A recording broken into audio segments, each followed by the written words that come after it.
What's new in Bizagi 11.1? New features in Bizagi Studio. This new version of Bizagi includes several features that help people involved in process automation to create expressions easily, work faster in Bizagi Studio, and reliably deploy to target environments. The new features are focused on the following items: business rules, options for entities in the expert view, and new authorization and deployment options. Let's review the properties of each feature. The first group of new features improves the expression editor interface, making it more user-friendly and helping users to create expressions faster. When creating scripting expressions, you always need to navigate the data model to include an XPath in the expression. When you click on the data model option, a new window is opened, called the Data Viewer. There are two main tabs.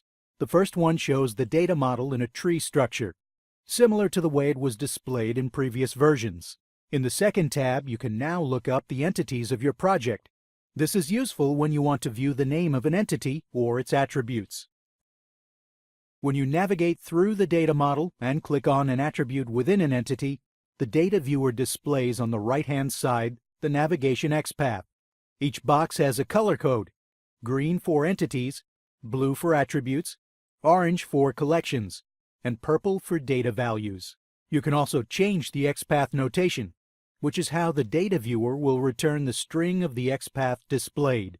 You have three options: traditional, which contains the diamond brackets; quotes, that shows the XPath within double quotes. This can be used to include XPaths in functions such as new collection item. And finally, none, which is the XPath that has no symbols at the beginning or the end. If you select a collection, you can also add filters. To do this, first hover over the collection box in the Navigation XPath section. Then click on the Add Filter button and add your filter conditions. When you click OK, the XPath will be printed in the expression. The next new feature looks to avoid the use of surrogate key values when you need to retrieve information from parameter entities within expressions.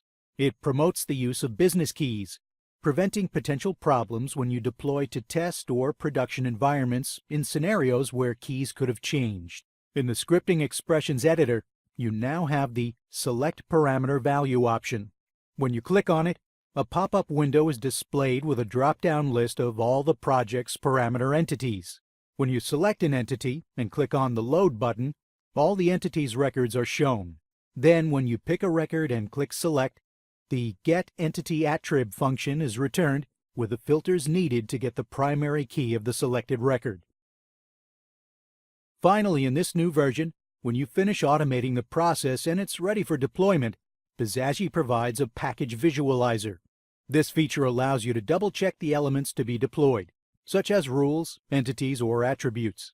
The package visualizer is enabled for one-click or advanced deployment.